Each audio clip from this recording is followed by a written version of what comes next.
Good morning बच्चों। आज हम क्लास 8 की हिंदी लैंग्वेज से चैप्टर नंबर 3 पढ़ेंगे, जो कि शब्द विचार था। उसका पार्ट 1 हम पढ़ चुके थे। अब पार्ट 2 में हम बच्चों पढ़ेंगे कि हमने रचना के आधार पर शब्द भेद पढ़े थे पार्ट 1 में। अब हम प्रयोग के आधार पर शब्द के भेद पढ़ेंगे। आइए पढ़ते हैं, उसको समझते हैं। प्रयोग के आधार पर शब्दों को 3 भागों में बांटा जाता है। पहला सामान्य शब्द, पारिभाषिक शब्द और अर्धपारिभाषिक शब्द। सामान्य शब्द वे होते हैं जिनका संबंध आम जनजीवन के साथ होता है। इन शब्दों का प्रयोग भाषा समुदाय के सदस्य अपने दैनिक व्यवहार में करते हैं। जैसे यहाँ दिया है, बेटा हाथ धोकर ही खाना खाना चाहिए, अच्छा पिताजी। तो इस तरह के जो नॉर्मल वाक्य होते हैं वो सामान्य शब्दों से बने होते हैं। पारिभाषिक शब्द ऐसे शब्द जो ज्ञान विज्ञान या विभिन्न व्यवसायों में विशिष्ट अर्थों में प्रयुक्त होते हैं पारिभाषिक शब्द कहलाते हैं।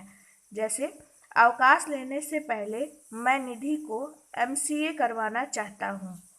अब यहाँ पर उसने इस शब्द का प्रयोग किया।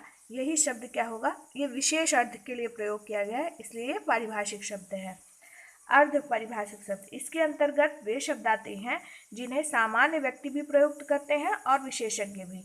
अंतर केवल इतना होता है कि विशेषज्ञ का अर्थ पारिभाषिक, जबकि सामान्य व्यक्ति का अर्थ शिथिल होता है। जैसे देखिएगा, एक व्यक्ति गन्ने का रस पीकर तो मजा आ गया। अध्यापक, साहित्य में 9 रस होते हैं। अब यहाँ तो रस शरबत हो गया नॉर्मल अर्थ में, लेकिन यहाँ पर अर्थ क्या हो गया, रस का आनंद। ठीक है, आगे पढ़ते हैं। व्याकरणिक प्रकार के आधार पर भाषा को शुद्ध बोलना और लिखना सीखने के लिए उस भाषा के नियमों की जानकारी होना परम आवश्यक है। प्रत्येक भाषा का अपना व्याकरण होता है और जब हम किसी शब्द का वाक्य में प्रयोग करते हैं तो वह शब्द व्याकरणिक प्रकार करने लगता है। जैसे किसान हल चला रहा है, अब इसमें किसान करता है, हल कर्म है, चला रहा है क्रिया है। ये भी 2 प्रकार के होते हैं, विकारी शब्द और अविकारी शब्द। विकारी शब्द वे होते हैं जो वाक्य में लिंग वचन काल के आधार पर अपना रूप बदल देते हैं, और अविकारी शब्द वे होते हैं जो अपना रूप नहीं बदलते हैं।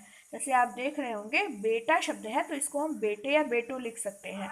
वह है तो वे उसने उसके लिए लिख सकते हैं। खेलना है तो खेल, खेलेगा, खेलिए लिख सकते हैं। लेकिन यहाँ पर आज, कल, यहाँ, वहाँ, ये हम हर लिंग, हर वचन और काल के लिए ज्यों का त्यों ही प्रयोग करते हैं। आगे देखिए, अर्थ के आधार पर शब्द वाक्य की सबसे छोटी इकाई है। सभी शब्दों का एक अर्थ होता है जिसे मुख्यार्थ कहते हैं। अर्थ के आधार पर शब्दों के निम्नलिखित भेद होते हैं। पहला पर्यायवाची विलोम शब्द, समरूपी भिन्नार्थक शब्द, एकार्थी शब्द, अनेकार्थी शब्द, अनेक शब्दों के लिए एक शब्द, विविध ध्वनि बोधक शब्द। आइए आगे पढ़ते हैं। पर्यायवाची शब्द, समान अर्थ का बोध कराने वाले शब्दों को पर्यायवाची शब्द कहते हैं। जैसे देखिए, अमृत को सुधा भी बोलते हैं, पीयूष भी और सोम भी। इसी तरह से आप देख रहे होंगे, अतिथि को मेहमान भी बोलते हैं, पाहुना भी बोलते हैं और आगंतुक भी। इसी तरह से कुछ अन्य उदाहरण दिए हुए जिन्हें हमको आगे पढ़ना है। उसके बाद दूसरा भेद होता है विलोम शब्द। एक दूसरे का विपरीत अर्थ देने वाले को शब्दों को विलोम शब्द कहते हैं। एक दूसरे का जो विलोम अर्थ बताते हैं, जो विपरीत अर्थ बताते हैं। जैसे देखिए, अंधेरा का उजाला, अंत का आरंभ, अमृत का विष। इसी तरह से कुछ अन्य उदाहरण दिए हुए हैं। और आगे देखते हैं, समरूपी भिन्नार्थक शब्द। समरूपी भिन्नार्थक शब्द का होता है सुनने में समान तथा अर्थ में भिन्न। जो सुनने में तो एक जैसे लगते हैं लेकिन अर्थ उनका अलग होता है। हिंदी भाषा में कुछ ऐसे ही शब्द हैं जिनके उच्चारण और वर्तनी में बहुत ही कम अंतर दिखाई पड़ता है। देखिए, जैसे अवधि, यहाँ पर सिर्फ अवधि लिखा हुआ है, छोटी की मात्रा लगी है, इसका मतलब अलग हुआ, और अवधि यहाँ लिखा है, इसका मतलब अलग हुआ है। बोलने में थोड़ा सा उच्चारण लगभग एक जैसा और सुनने में एक जैसा लग रहा है, लेकिन अर्थ इसका अलग है। यहाँ पर वेदांश ने अपना होमवर्क निश्चित अवधि में यानी समय में समाप्त कर लिया है, और यहाँ पर तुलसीदास ने अवधि भाषा में काव्य की रचना। यहाँ पर अवधि क्या है, भाषा का नाम है, जबकि यहाँ पर अवधि का प्रयोग किस लिए किया गया है, समय के लिए। इसी तरह कुछ अन्य उदाहरण है। जैसे देखिए, अंश का मतलब क्या होता है, हिस्सा, और अंश का मतलब क्या होता है, कंधा। ठीक है, और देख लीजिए, अन्न का मतलब अनाज, अन्य का मतलब दूसरा। आगे देखिए, इसी तरह से कुछ अन्य उदाहरण दिए हैं। एक होता है अनेकार्थी शब्द। ऐसे शब्द जिनका एक ही अर्थ होता है एकार्थी शब्द कहलाते हैं। जैसे देखिए, अटूट, न टूटने वाला, इसका एक ही अर्थ है। उधम, शोरगुल, एकल, अकेला, आपदा, मुसीबत, ऋण, कर्ज।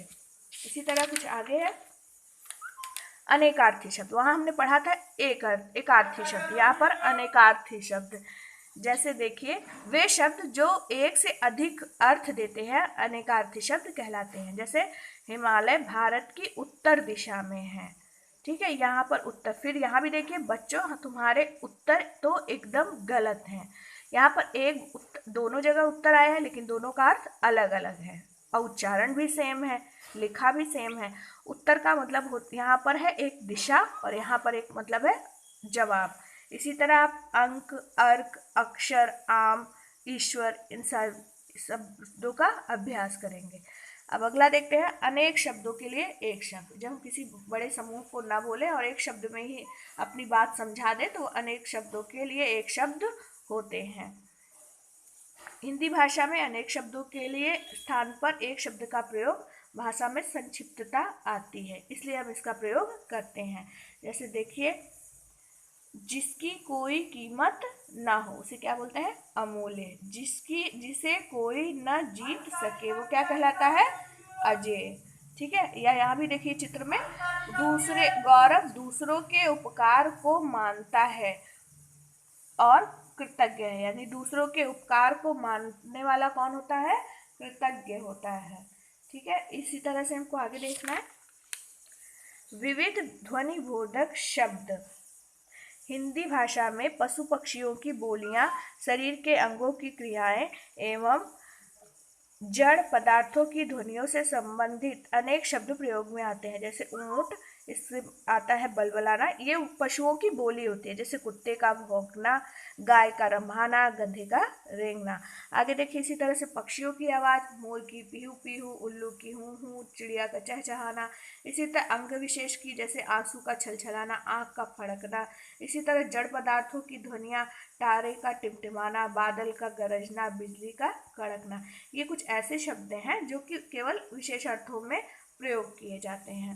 इस तरह से आज हमने क्या सीखा कि शब्द कितने प्रकार के होते हैं और कहाँ कहाँ पर उनका हम प्रयोग करते हैं। अब आपको आगे इसी तरह पढ़ना है और इसी का अभ्यास करना है। धन्यवाद।